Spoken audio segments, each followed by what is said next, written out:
Alguém sugeriu que eu compartilhasse esse encontro estranho neste grupo. Eu garanto que esse encontro não é ficção, é completamente real. Eu gostaria que fosse apenas ficção, porque seria mais fácil de aceitar, mas não é o caso. Esse encontro aconteceu em fevereiro de 2007. Eu trabalhava no turno da noite em um armazém de uma fábrica de papel. O supervisor do turno da manhã estava de férias. Então nossa chefe da noite decidiu nos liberar cerca de 2 horas mais cedo. Isso deveria ter sido entre 4:30 ou 5 horas da manhã. Eu estava seguindo um colega de trabalho por uma estrada de campo, já que o armazém estava nos arredores da minha pequena cidade rural. Eu notei que ele freou e depois saiu da estrada. Eu estava a cerca de 1000 pés atrás dele e pensei comigo mesmo: o que diabos esse cara está fazendo? Foi quando eu vi. Uma figura alta e escura andava pelo meio da estrada, inclinando-se e oscilando de um lado para o outro. Eu a comparei com aquelas figuras altas infláveis que você vê balançando em concessionárias de carros, movendo-se daquela maneira, com movimentos muito antinaturais. É difícil descrevê-la só com palavras, porque acredito que só faz sentido vendo pessoalmente. Parecia uma pessoa alta, envolta em um manto ou cobertor escuro. Tive que frear e desviar também, mas parei completamente. Não consegui distinguir nenhuma característica ou detalhes, apenas um torso grande com 2 pernas. A metade superior estava inclinada para a frente, como se fosse uma pessoa mais velha que anda com um andador. Na época, eu dirigia uma caminhonete. Acredito que o que estava caminhando tinha mais de 2 metros de altura, no mínimo. Mais uma vez, eu não conseguia ver nenhum braço. Era apenas uma figura com pernas caminhando. As luzes traseiras do meu carro o iluminaram, enquanto eu começava a dirigir, mas eu não conseguia ver detalhes definidos do corpo. Não vi pelo, pele ou roupas. Era apenas uma figura sólida, não translúcida, grande, espessa e preta, ou, pelo menos, de cor escura, talvez cinza escuro. Meu colega havia estacionado um pouco mais à frente e eu parei ao lado dele. Você podia perceber que ele estava muito assustado. Ele estava dizendo algo como: "O que foi aquilo? Não tinha cabeça", entre muitas outras coisas que pessoas em pânico costumam dizer. Decidimos voltar e ver se a coisa ainda estava lá e tentar descobrir o que realmente era. Desta vez, eu dirigia à frente e ele me seguia. Ao chegarmos ao local, percebi um grande animal preto deitado no meio da estrada. Parecia ser algum tipo de cachorro grande e preto. Parte de mim sabia que isso não era grande o suficiente para ser o que estava andando na estrada, mas tivemos que parar porque estava bem no meio da estrada. Decidi sair para me aproximar, mas meu colega gritava para que eu voltasse ao veículo. Conforme me aproximava do que estava deitado na estrada, ele ergueu a cabeça e me olhou. Seus olhos estavam brilhando amarelos, o que eu atribuí ao reflexo dos faróis. Mas ele rosnou. Parei imediatamente e observei essa criatura se levantar nas patas traseiras, mas depois caiu de novo. Ela se sentou e se arrastou para o lado da estrada como um animal ferido que não conseguia usar as patas dianteiras. Tinha uma aparência típica de um pastor alemão, com um rosto de lobo, mas sua pelagem era macia e fofa. Era bem maior do que a maioria dos cães, mas ainda assim não chegava perto da altura daquilo que estava caminhando pela estrada. Não vi sangue ou ferimentos, então não posso dizer com certeza se estava machucado ou não. Meu colega de trabalho saiu do carro nesse ponto, depois que a criatura desapareceu na linha das árvores. Discutimos o que diabos havia acontecido, e enquanto estávamos conversando, notei que, ao lado de nossos pés, havia um rato. Ele estava parado ao nosso lado, se limpando. Eu o empurrei com o meu sapato e ele continuou a limpar o rosto, como se não tivesse medo de nós. O rato estava sentado em uma posição vertical, nas patas traseiras, usando as patas dianteiras para se limpar. Nunca havia refletido profundamente sobre isso, mas percebi que todas essas ocorrências bizarras envolviam seres em duas pernas. Voltamos para nossos veículos e partimos.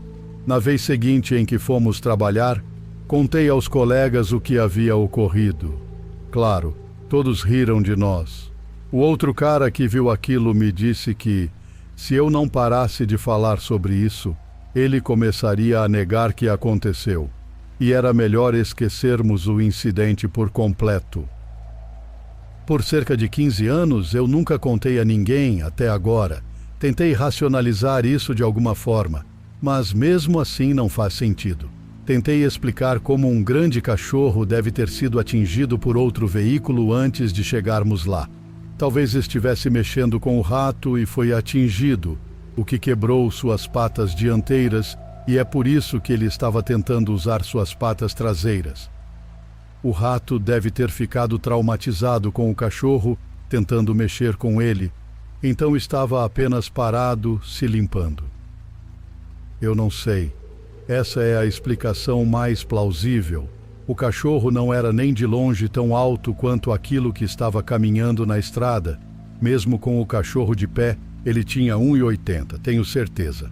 Mas o que estava andando tinha que ter facilmente mais de 2 metros de altura, já que era muito mais alto que minha caminhonete, mesmo estando inclinado para a frente. Eu posso racionalizar em parte o cachorro e o rato, mas não consigo explicar o que era aquilo. Como alguém que sempre foi muito cético, é muito difícil aceitar o inaceitável. Sempre tive curiosidade sobre criaturas estranhas, mas nunca realmente acreditei em sua existência. Ainda tenho dificuldade em acreditar que todas essas histórias malucas possam ser verdadeiras. Mas com base nessa experiência bizarra que meu antigo colega de trabalho e eu passamos naquela noite, tudo o que sei é que vi algo, ou seja lá o que for, e não sei o que é, e provavelmente nunca saberei. Eu sei o quão louco isso parece, e pessoalmente eu hesitaria em acreditar se alguém me contasse essa história, mas aconteceu.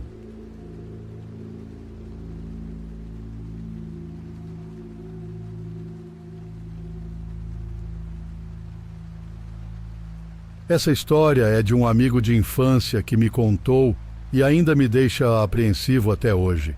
Ele estava genuinamente assustado e a família dele confirmou essa história.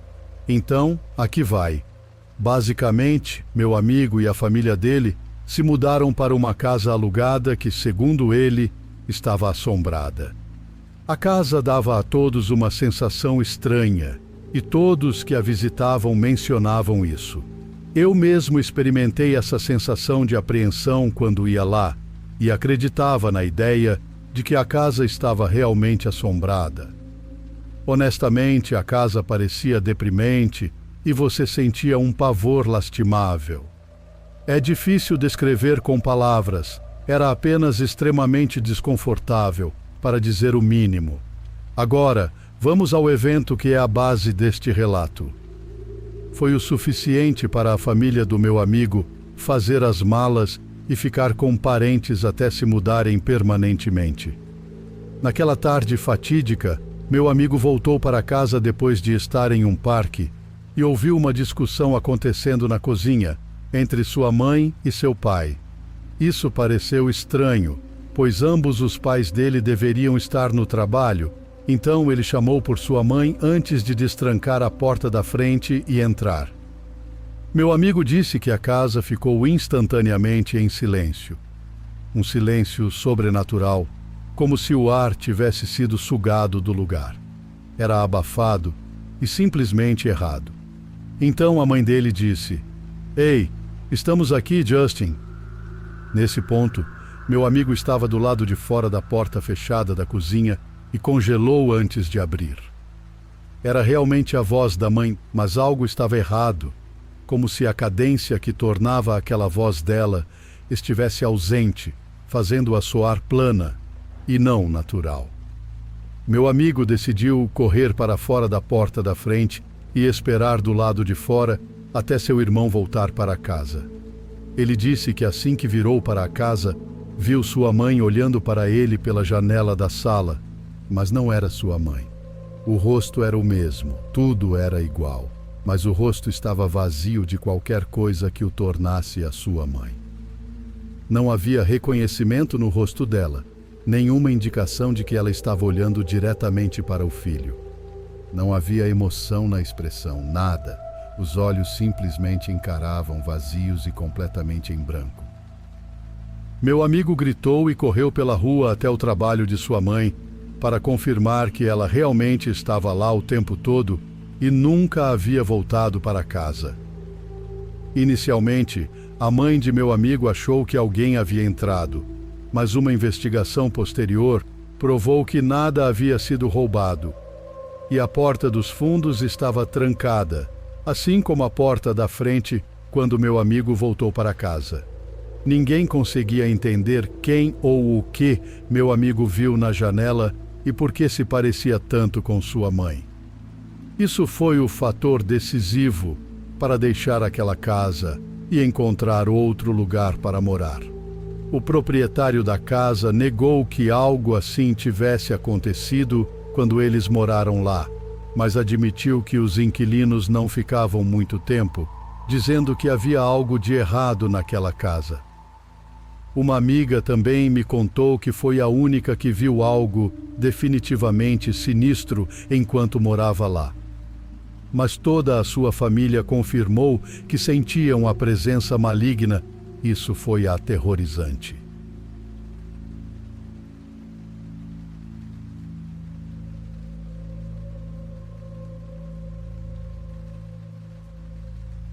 Já contei essa história provavelmente mais de 100 vezes, e apesar de ser a coisa mais aterrorizante que já me aconteceu, acabei percebendo que ela se tornou uma ótima história para contar.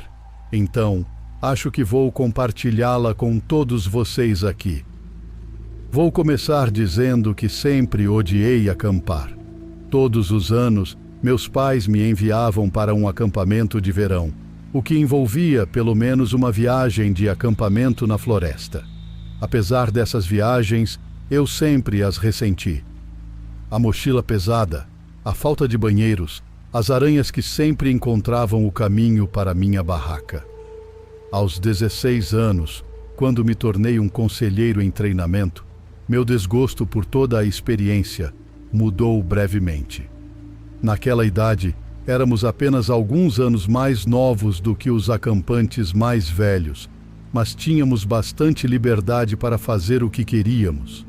Na maioria das noites, tínhamos que ficar na cabana com nossos acampantes, mas havia rumores de que a viagem de acampamento era uma oportunidade para os conselheiros em treinamento ficarem bêbados, fumarem e se envolverem uns com os outros depois que todos os outros fossem dormir. O que eu não sabia, no entanto, era que os eventos dessa viagem de acampamento em breve me desanimariam completamente de acampar na floresta. A viagem começou como qualquer outra. No total, éramos cerca de 30 pessoas, incluindo 4 conselheiros em treinamento, cerca de 15 meninos e meninas com idades entre 13 e 14 anos. Seguíamos em fila única pelas várias trilhas, e mal podíamos ouvir os sons da natureza por causa das conversas e risadas das crianças.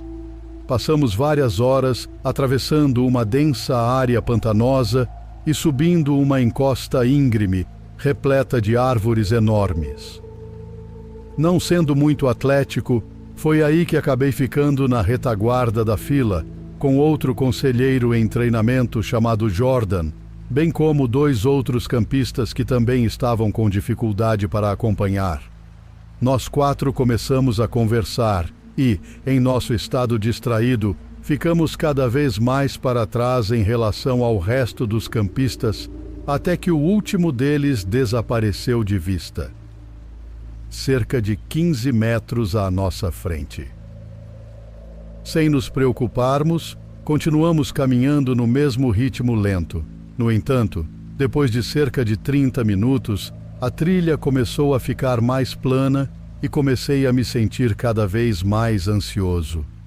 Não apenas o resto do grupo havia desaparecido à nossa frente, mas também entramos em uma área completamente desolada de árvores mortas, metade das quais pareciam ter sido queimadas por um incêndio florestal e a outra metade parecia ter sido morta por doenças.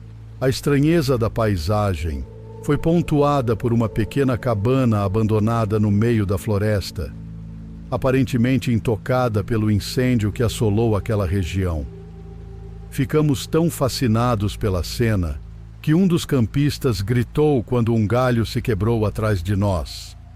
Jordan e eu começamos a rir, mas rapidamente paramos quando nos viramos para olhar para a direção do som.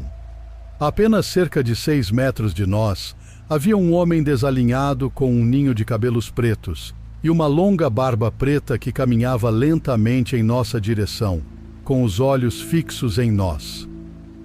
Ele não parecia ter nenhum equipamento de acampamento e não tínhamos ideia de quanto tempo ele estava caminhando atrás de nós.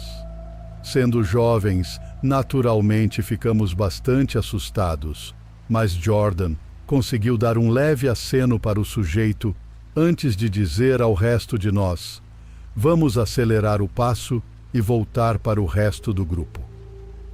Quando viramos as costas e continuamos pelo caminho sinuoso, o homem murmurou uma pergunta que mal conseguimos ouvir. Agora chocados, Jordan se virou para pedir ao homem que repetisse, e o homem murmurou novamente, um pouco mais alto desta vez: "Vocês estão acampando?" Jordan confirmou que sim, que estávamos a caminho de nosso acampamento. O homem sorriu levemente antes de declarar em um tom assustador e ameaçador: "Melhor ter cuidado." Nós acenamos e agradecemos de forma pouco convincente antes de continuar nosso caminho para encontrar o resto do grupo. No entanto, desta vez, aumentamos significativamente o ritmo. Embora o homem estivesse seguindo a mesma trilha que nós, quando o vimos, ele não continuou. Em vez disso, simplesmente ficou parado no meio do caminho, nos observando enquanto seguíamos pela trilha sinuosa, até desaparecermos de sua vista. Finalmente, conseguimos alcançar o resto do grupo, que estava esperando por nós. Contamos aos conselheiros adultos sobre nosso encontro com o estranho homem, mas eles simplesmente deram de ombros e disseram que o sujeito provavelmente morava naquela cabana e só queria saber o que estávamos fazendo perto de sua propriedade. Ainda assim, eu estava inquieto com aquele encontro. Quando finalmente chegamos ao local do acampamento, a sensação de desconforto permaneceu em mim. Eu não conseguia me livrar da sensação de que aquele homem de alguma forma nos seguiu. Eventualmente, coloquei isso de lado e consegui me divertir um pouco. Peguei 2 sanduíches quentes que eles tinham roubado dos alojamentos dos conselheiros e tirei um cigarro que tinha guardado exatamente para essa ocasião, para evitar problemas. Decidimos caminhar um pouco pela floresta para fumar o cigarro. Chegamos à beira do rio, onde lavamos nossas panelas e frigideiras. O local em si estava estranhamente silencioso. Eu pensava no homem que encontramos mais cedo e ele continuava aparecendo na minha cabeça. Supondo que eu estava apenas com frio, não ansioso, Jordan me deu seu moletom azul, e isso levou uma das outras meninas a sugerir que trocássemos de barraca por uma noite, e ela poderia dormir na mesma barraca que o outro menino. Eu não tinha absolutamente nenhum problema com isso. Voltamos para nossas próprias barracas separadas, que estavam montadas um pouco afastadas das outras. Discretamente, continuamos comendo sanduíches enquanto contávamos histórias assustadoras de acampamento uns para os outros. O tempo passou, e um dos meninos estava no meio de contar uma história confusa que ele claramente estava inventando na hora, quando de repente ele parou. No silêncio podíamos ouvir o que parecia passos, pisando em agulhas de pinheiro a cerca de 12 metros de distância, perto de uma das barracas de outros acampantes. Enquanto nos esforçávamos para ouvir o que estava acontecendo, os ruídos pararam.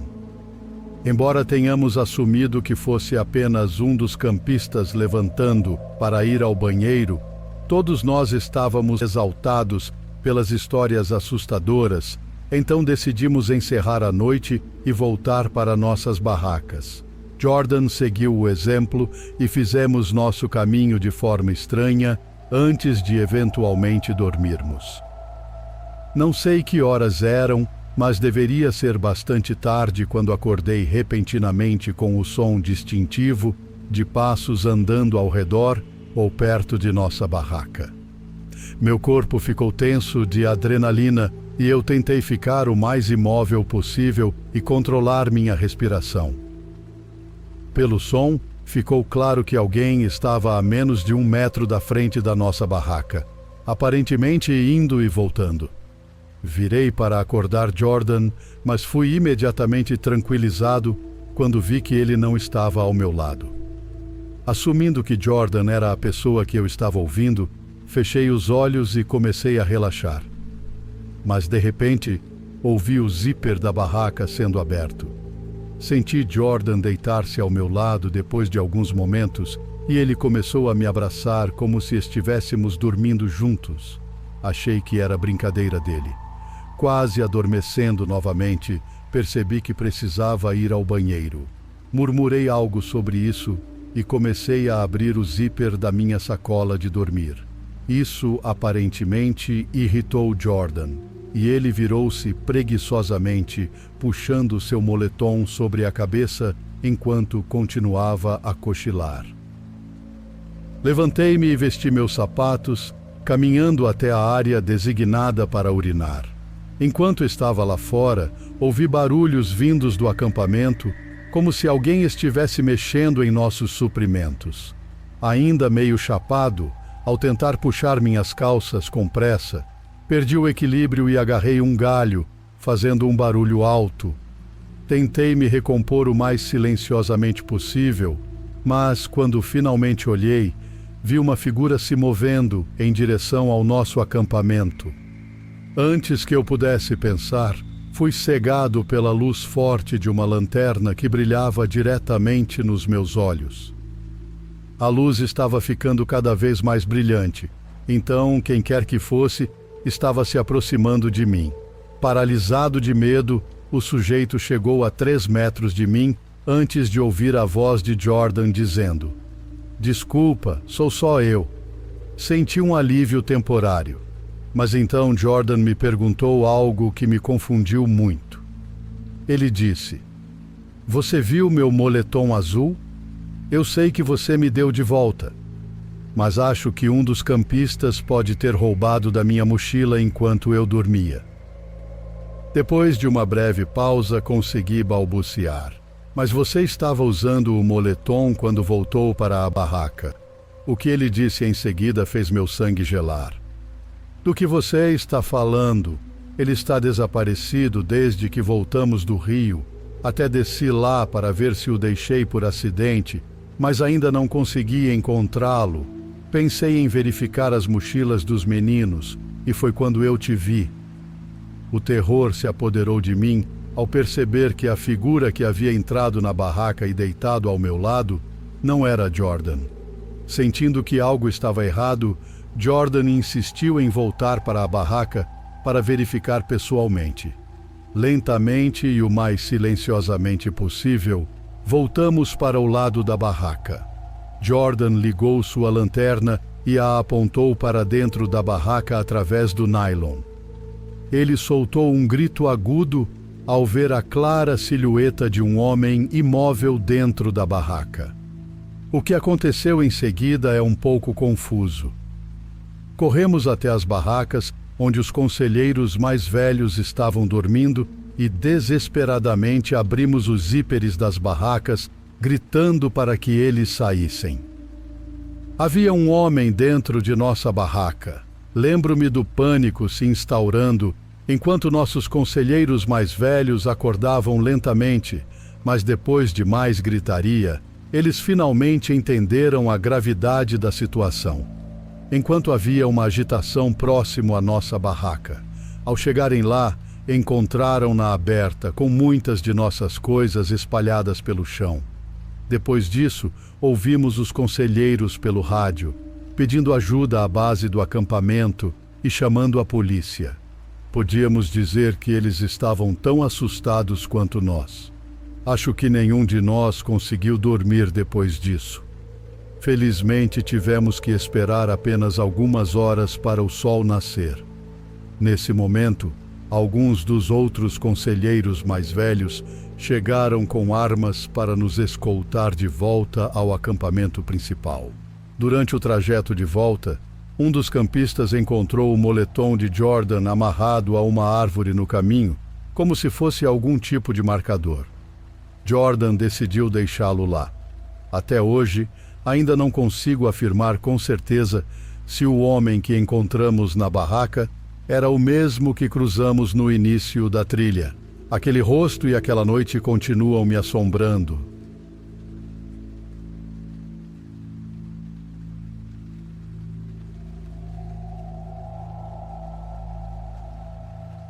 Na última segunda-feira, eu e meus colegas de trabalho voltamos para o nosso hotel após um dia de trabalho no campo. Rebeca e eu fomos para nossos quartos. Abri o meu e vi alguém dentro do banheiro. Eu disse, "Olá", mas ninguém respondeu. Minha primeira reação foi pensar que provavelmente era a camareira por algum motivo. Em seguida, notei que ela segurava minha bolsa com minhas roupas. Disse ao meu colega de trabalho, "Tem uma mulher no meu quarto." Em seguida, perguntei à mulher, "O que você está fazendo com as minhas coisas?" A história fica um pouco confusa aqui porque não consigo lembrar de tudo o que disse naquele momento. Ela apenas continuou murmurando sobre como sua chave ainda funcionava e que foi assim que ela entrou. Eu estava em choque. Ela, obviamente, estava muito nervosa por ter sido pega em meio a um roubo. Ela largou minhas bolsas e ficou mexendo em sua bolsa de mão e em um saco plástico branco. Nesse momento, meu colega de trabalho estava atrás de mim, assistindo a toda a loucura se desenrolar. A mulher, claramente atrapalhada, caminhava em direção à porta. Perguntei, "O que tem na bolsa?" Pensando que pudesse haver algo meu ali. Ela disse, Não, são apenas minhas coisas. Eu vou te mostrar." E assim o fez. Eu olhei e, na verdade, não vi nada que fosse meu. Então, obviamente, ainda em choque, deixei-a ir embora. Fui para o meu quarto e ele estava revirado. Fiz uma rápida verificação para ver se algo tinha sido levado e todos os meus eletrônicos ainda estavam lá. Fui ao banheiro e encontrei minhas roupas íntimas, biquíni e outras peças espalhadas pelas minhas bolsas. Até meu passaporte estava lá. Então, olhei para a pia e percebi que ela tinha mexido nos meus remédios. Naquele momento, não tenho certeza do que estava passando pela minha cabeça, exceto que eu só queria recuperá-los. Então, rapidamente saí pela porta para encontrá-la. Corri para a lavanderia no andar de baixo e para os lados do hotel, mas não a vi em nenhum lugar. Rapidamente percebi. Como eu sabia que não conseguiria encontrá-la, meu colega de trabalho e eu descemos ao lobby e chamamos a polícia. Ao retornarmos ao meu quarto, notei um taco de metal na cama, um pouco maior que um taco de beisebol tradicional, com uma lanterna acoplada na ponta. Ela deve ter deixado para trás com pressa. Ela também esqueceu um colar que deve ter caído da bolsa dela quando ela estava mexendo na minha. Eu estava principalmente em pânico naquele momento, porque pensei que ela tinha conseguido pegar meus remédios que eu realmente precisava. A polícia acabou chegando e coletou nossos depoimentos e olhou ao redor do quarto. Uma coisa que eu notei é que havia pedaços de gesso na pia, e apontei isso para a polícia, mas nenhum de nós realmente sabia de onde vinha.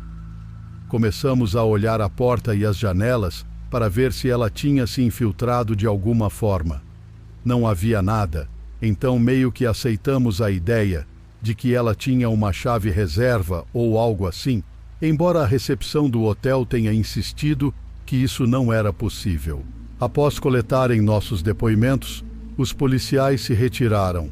No entanto, retornaram mais tarde com mais 2 colegas, pensando que a mulher poderia ainda estar nas proximidades. Mas, depois de um tempo, perceberam que não havia muito mais a fazer e se foram. Sentei-me para finalmente fazer algumas ligações para contar às pessoas. Enquanto estava ao telefone, olhava para o gesso no espelho na parede logo acima da pia, e então percebi. Chamei meu colega de trabalho e pedi para ela me ajudar a tirar o espelho da parede. Ao retirarmos o espelho, encontramos um buraco que seria do tamanho exato para alguém se espremer. Meu chefe disse que ainda havia 2 policiais no estacionamento, então desci para contar a eles. A policial meio que revirou os olhos, mas o policial jovem disse: "Eu vou lá verificar." Ambos voltaram e olharam dentro do buraco, onde encontraram um travesseiro, cobertores, cigarros, roupas e escovas de dentes. A mulher tinha estado vivendo na parede atrás do espelho por sei lá quanto tempo. Na última vez em que estive neste hotel, ocasionalmente sentia cheiro de fumaça de cigarro. Acreditei que fosse de alguém fumando no banheiro e o aroma estava se espalhando pelos dutos de ventilação. Mas não, era apenas alguma viciada fumando no lado oposto do meu espelho. Ela tinha acesso a outros quartos também. Os buracos na parede eram da reforma e o hotel não os havia coberto adequadamente, apenas colocando um espelho por cima. Ela poderia ter estado nos quartos das pessoas quando elas não estavam lá. Tudo isso é insano. Vou tirar um tempo de folga.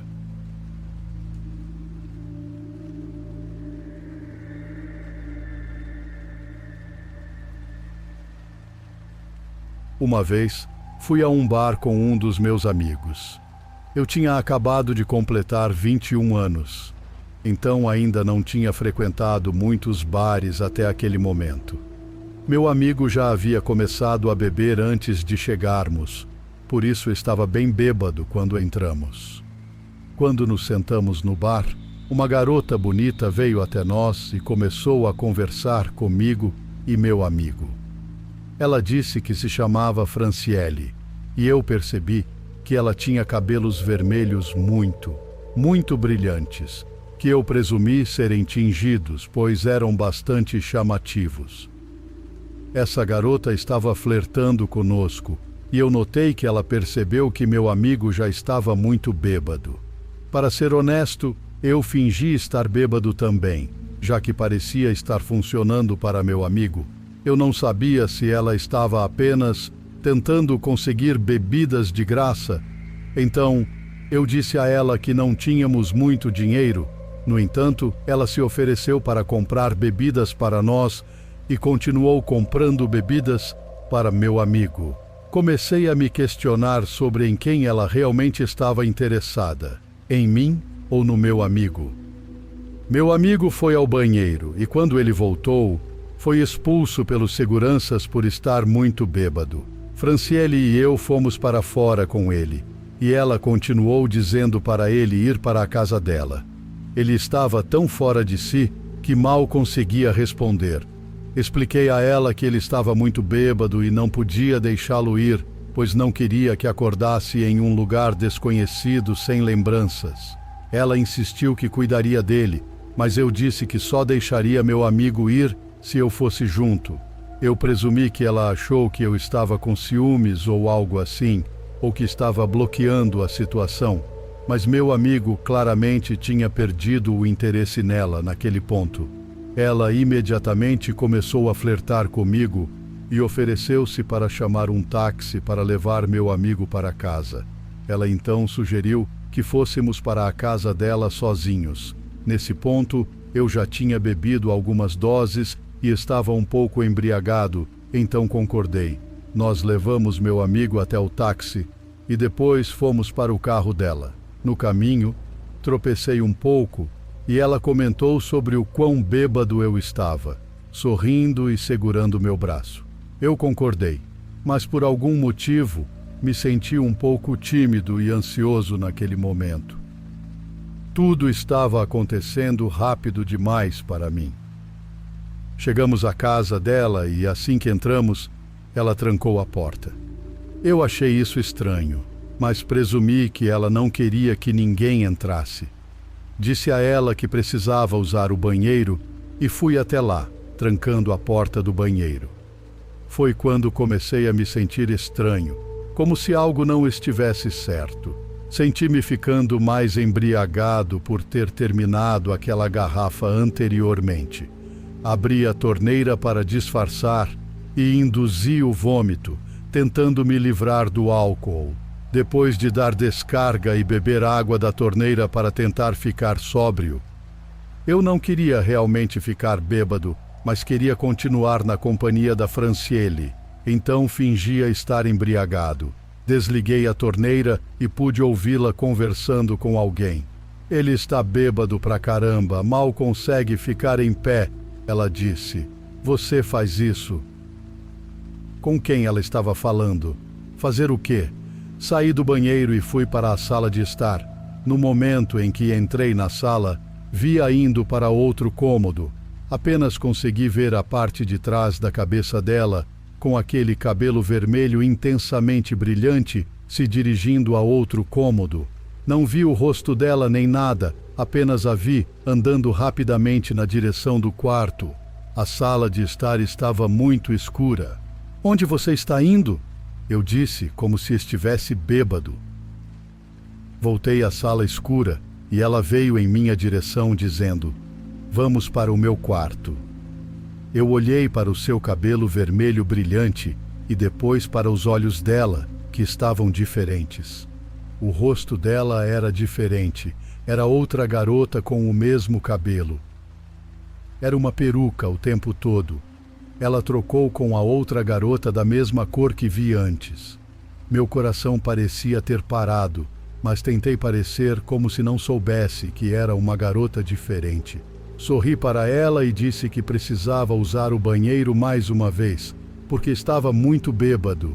Ela disse que estava tudo bem e pediu apenas que eu fosse rápido. Fui para o banheiro e tranquei a porta. Ouvi-a cochichar algo para alguém novamente, e desta vez acho que ouvi uma voz masculina sussurrar de volta. Honestamente, não prestei muita atenção ao que foi dito. Algo suspeito estava acontecendo e eu precisava sair daquela casa o mais rápido possível. Abri a janela do banheiro e pulei diretamente para fora dela. Em seguida, corri mais rápido do que jamais havia corrido em toda a minha vida. Não olhei para trás, apenas corri pelo quintal, pulei a cerca, corri pelo quintal de outra pessoa e finalmente cheguei a uma estrada principal. Continuei correndo até avistar uma loja de conveniência 24 horas.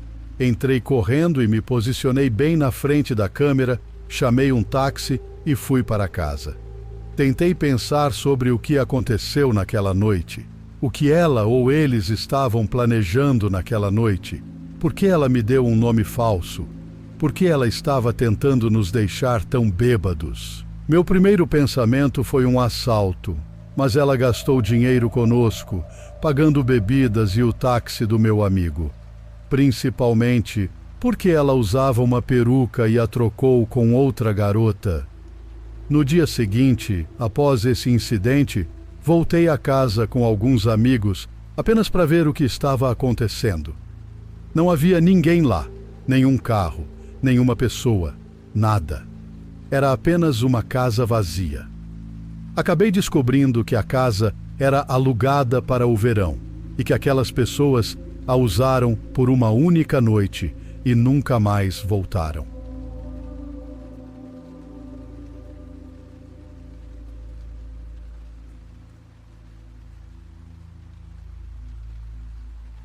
Em 2007, estava prestes a entrar no segundo ano da faculdade e meu irmão Mateus ainda estava no ensino médio.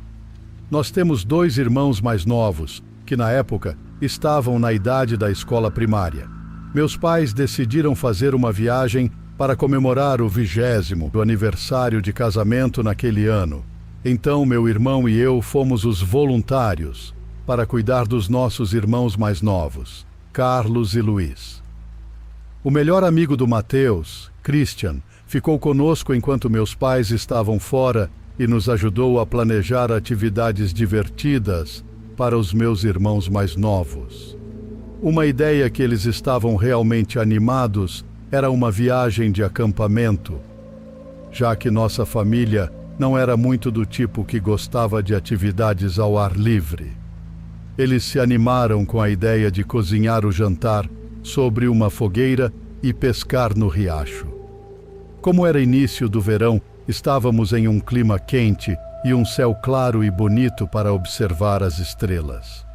Depois de nos prepararmos e empacotarmos, fizemos uma viagem relativamente longa para as montanhas e chegamos ao nosso acampamento antes de anoitecer. Com a ajuda de Luiz, montamos a barraca. Foi estranho, pois não havia outras pessoas acampando naquele lugar, o que era incomum para essa época do ano. Após terminarmos o jantar, meus irmãos mais novos estavam prontos para dormir. Então, Mateus, Christian e eu ficamos acordados um pouco mais, conversando e nos preparando para o dia seguinte. De repente, uma van branca modelo Astro estacionou na vaga de acampamento diretamente ao lado da nossa. Tinha dezenas de vagas disponíveis, mas ele escolheu estacionar bem ao nosso lado. Christian comentou: "Bem, pelo menos agora temos companhia", e cumprimentou nosso novo vizinho, mas não recebeu resposta. Por alguma razão, senti um pressentimento, que decidi ignorar, e continuei a preparar as varas de pesca para a manhã seguinte. Depois de guardar a comida para a noite e evitar atrair animais selvagens, as coisas começaram a ficar estranhas. O homem que estacionou ao lado de nós saiu de sua van e se sentou em uma mesa de piquenique com uma pequena fogueira. Eu conseguia ver que ele estava olhando diretamente para nós, mas a fogueira acabou se apagando completamente alguns minutos depois e ele continuou sentado ali. Eu podia sentir o olhar dele, mas não conseguia ver o rosto dele enquanto ele estava lá. Christian e Mateus perceberam que eu estava ficando inquieta e notaram o quão sinistra a situação estava se tornando. Mateus sussurrou para mim: "Por que ele está respirando desse jeito? Não me sinto seguro aqui." Eu disse a Christian e Mateus que eu ia ficar acordada porque não confiava nesse cara. Assim que eles se mudaram da fogueira para as barracas, o homem se levantou da mesa de piquenique e começou a se aproximar de nós. Chamei "Olá" várias vezes, mas não obtive resposta. Finalmente, em um momento de pânico, exigi que empacotássemos tudo e saíssemos imediatamente. Christian e Mateus saíram de suas barracas e viram o homem se aproximando. Tentamos ficar o mais quietos e calmos possível enquanto empacotávamos as coisas, para não alarmar Carlos ou Luiz durante o processo. Finalmente, jogamos tudo no porta-malas e saímos dali, sem olhar para trás. Antes de irmos embora de vez, pedi para irmos até a área de check-in na pousada e descobrir o que diabos estava acontecendo e se eles sabiam de mais alguma coisa. Qual era a desse cara? Para minha surpresa, não havia mais ninguém registrado naquele acampamento naquela noite. A história não termina por aí. Cerca de 6 meses depois, eu estava no meu segundo ano da faculdade, quando uma caminhante local desapareceu onde acampamos. Ela estava fazendo uma caminhada normal com seu cachorro. Infelizmente, ela foi encontrada vários meses depois, assassinada, dentro de uma van Astro branca. Nas notícias divulgaram fotos da van e do rosto do homem. Eu reconheci aquele rosto. Recebi uma ligação do meu irmão e seu amigo, que também reconheceram o homem. Descobrimos que esse não era o primeiro assassinato dele, e vários anos depois, ele ficou conhecido como o serial killer das florestas. Sinceramente, quando digo que sou uma pessoa extremamente cautelosa ao acampar agora, é por causa dessa experiência. Pensar que isso poderia ter acontecido conosco ou com meus irmãos mais novos ainda me dá pesadelos até hoje quando penso sobre isso. Recentemente tivemos uma reunião, Christian, Mateus e eu. Conversamos sobre o que aconteceu conosco mais de 10 anos atrás e é incrível como todos nós lembramos dos detalhes que estão gravados em nossas memórias para sempre.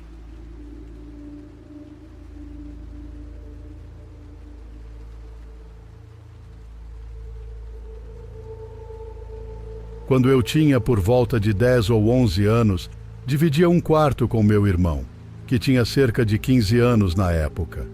Morávamos em São Paulo, em uma área que não era a melhor, mas também não era assolada pelo crime.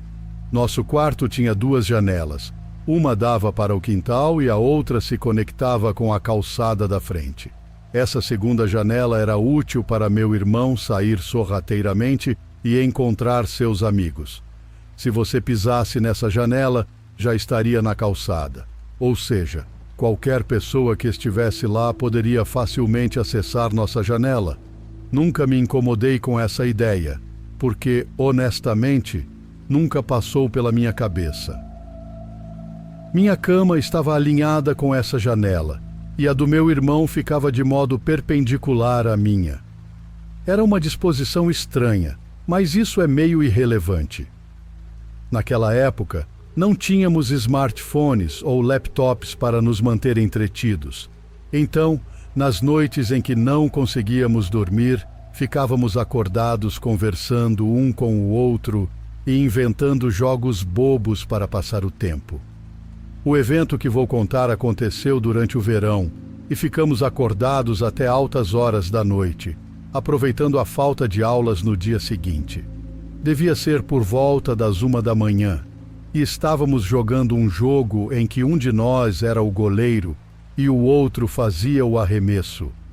Ambos dizíamos ao mesmo tempo, esquerda, centro ou direita, e se o goleiro adivinhasse o mesmo lado que o arremessador, ele ganhava 1 ponto.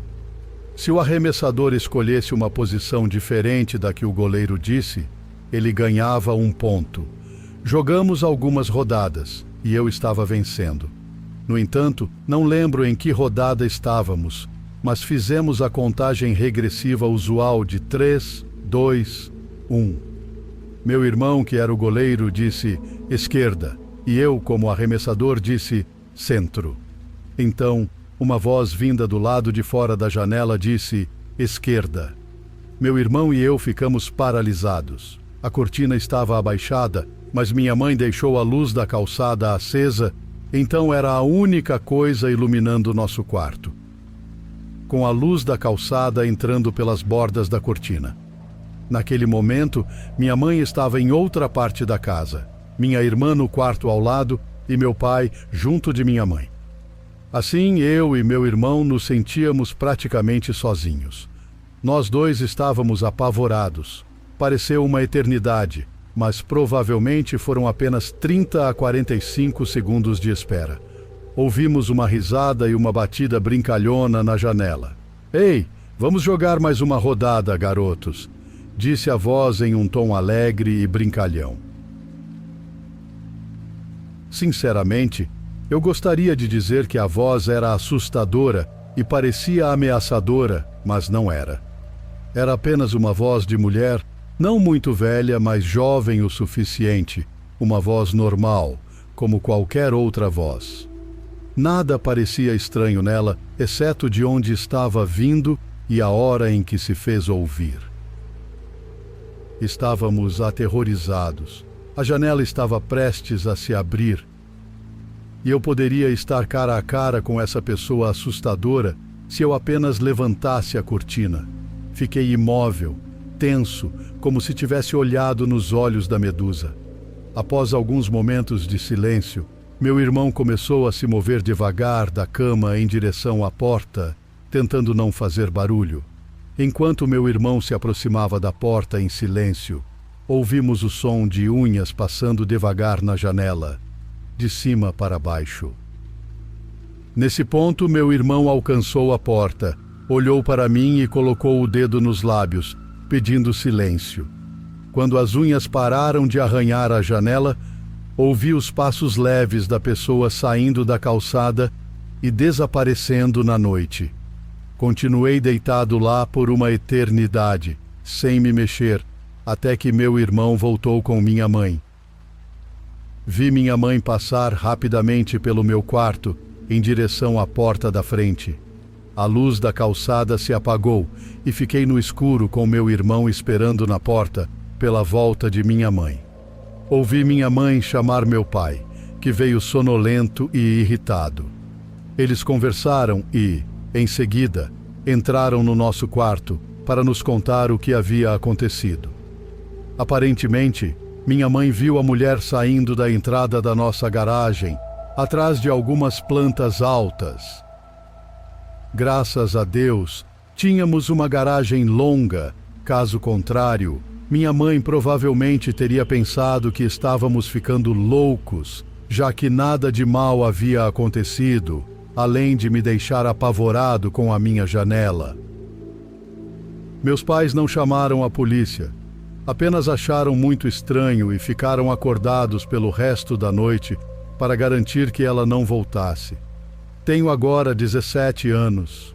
Meu irmão está na faculdade, então tenho este quarto só para mim. Minha cama ainda toca na janela porque sou preguiçoso demais para mover o resto dos móveis do quarto e afastar a cama da janela. Essa janela nunca mais foi aberta desde aquele incidente e provavelmente nunca será.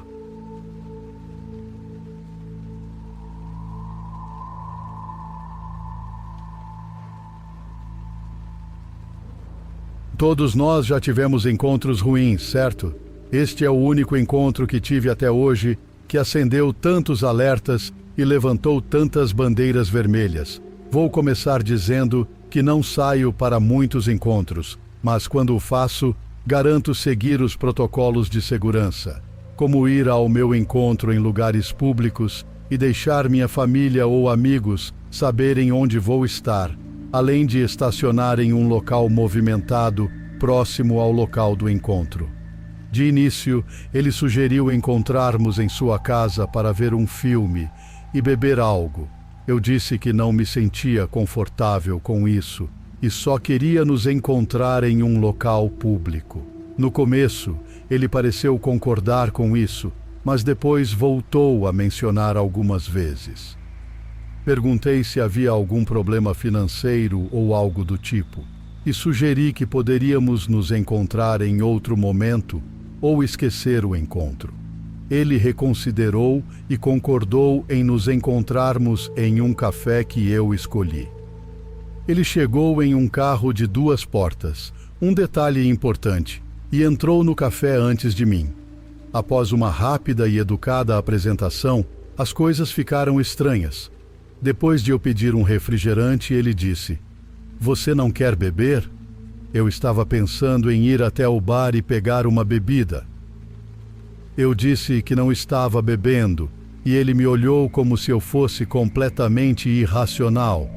Eu já tinha explicado em mensagens que não bebia porque estava tomando medicamentos, então ter que explicar novamente me irritou um pouco. Ele parecia desapontado e foi até o bar para pedir uma cidra, enquanto eu arrumava uma mesa. Sentamos com nossas bebidas e imediatamente ele começou a falar sobre irmos para a casa dele, mesmo que o plano original fosse ficar ali e pedir comida. Eu já havia deixado claro que isso não ia acontecer. Ele sugeriu: vamos beber algo e depois comer na minha casa. Respondi que poderíamos só terminar nossas bebidas e ir embora. Ele ficou na defensiva e disse que tinha dinheiro, mas preferia que fôssemos para a casa dele. Brinquei um pouco desconfortável. Você não é um assassino, né? Em vez de rir, ele respondeu sério: você não acha que eu faria mal a você, né? Ri desconfortavelmente e disse: claro que não. Mas, na verdade, estava aliviada que o encontro não fosse continuar. Nesse momento, todas as luzes de alerta estavam acesas e eu disse: olha, não quero ir para a sua casa e sua insistência está me deixando desconfortável. Ele ficou chocado, murmurou algo sobre o banheiro e saiu da mesa. Poucos momentos depois, o vi através da janela do café entrando em seu carro e simplesmente partindo. Foi uma bala esquivada, na minha opinião.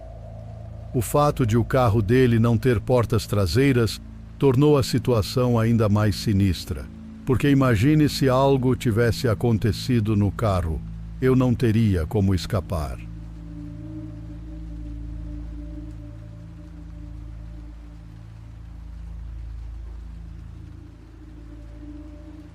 Isso aconteceu no outubro passado, perto do Dia das Bruxas. Meus pais e meu irmão estavam fazendo uma viagem de Maranhão até o Pará para ajudar minha avó a se mudar para nossa casa, e eles não estariam de volta por alguns dias. Naturalmente, pensei que seria bom ter a casa só para mim por alguns dias, em vez de viajar por horas de carro. Na segunda noite, enquanto eu estava aproveitando o tempo sozinho em casa, meu coração afundou quando ouvi algo que parecia quase como uma mão batendo contra a janela do meu quarto. Minha casa é de um andar em uma área rural com poucos vizinhos. Depois de descartar qualquer possibilidade de ser um animal ou algo natural, decidi dar uma olhada por mim mesmo. Então, movi as cortinas para ver se podia ver alguém correndo, esperando que fosse apenas uma brincadeira. Fiquei quase irritado ao ver que não havia ninguém. No entanto, o que aconteceu em seguida transformou a situação de irritante para assustadora. Comecei a ouvir a maçaneta da porta sendo sacudida e girada com força, causando quase um estrondo na porta. Por causa disso, meu cachorro começou a latir alto, aumentando minha adrenalina na situação. Pensando que ainda poderia ser uma brincadeira de um dos meus poucos amigos, comecei a gravar um vídeo no Facebook para enviar aos meus amigos, na esperança de que eles pudessem confirmar se era um deles. O primeiro vídeo começa comigo parado a alguns passos de distância da porta para ver se eu conseguia gravá-la, sendo movida novamente. E eventualmente tentei gravar do lado de fora das portas de vidro. O vídeo termina quando fico aterrorizado ao ouvir atrás de mim que a porta dos fundos da minha varanda com tela foi forçada. Antes mesmo de eu conseguir me virar, meu telefone cai no chão. Enviei o primeiro vídeo para meus 3 amigos. Quem quer que estivesse atrás da minha casa ainda não conseguia entrar, mas estava me deixando assustado ao saber que não tinham medo. Esperei alguns minutos e 2 dos meus amigos enviaram fotos de suas casas, alegando inocência e pedindo para mantê-los informados. Ainda um pouco assustado, percebi que meu último amigo, Felipe, tinha aberto o Facebook, mas não tinha respondido, o que, ironicamente, seria a pessoa do meu grupo mais propensa a fazer algo assim. Sentindo-me mais confiante de que era Felipe, decidi começar um novo vídeo com o flash ligado e tentar dar uma olhada no quintal, ver se havia alguém na grama aberta. Após garantir que a porta da frente estava trancada, saí esperando que Felipe pulasse para me assustar, e verifiquei atrás de alguns arbustos e madeira descartada ao lado da casa. No entanto, fui recebido apenas pela escuridão e silêncio. Depois de apenas 15 segundos do lado de fora, imediatamente me senti desconfortável com a situação em que me colocava. Meus medos falaram mais alto e decidi voltar para dentro. Parei o vídeo e retornei para a minha sala.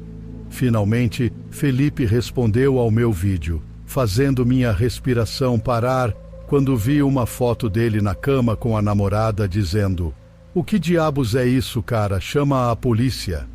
Imediatamente, liguei para o 190 e verifiquei se nenhuma janela ou porta estava destrancada.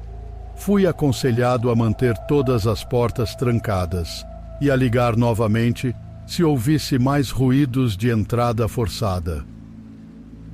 Foi apenas em alguns dias depois que revi os vídeos salvos e encontrei uma figura negra e assustadora me observando por trás do meu galpão de ferramentas, enquanto eu procurava atrás da madeira e arbustos, quase parecendo que estavam decidindo se deveriam ou não me atacar. Vê-lo pela primeira vez e até agora me faz querer vomitar de medo. Nada aconteceu desde então, mas ainda me pergunto como alguém sabia que eu estava sozinho naquele dia e o que poderia ter acontecido se eu tivesse feito contato visual com a figura que observava do canto do galpão.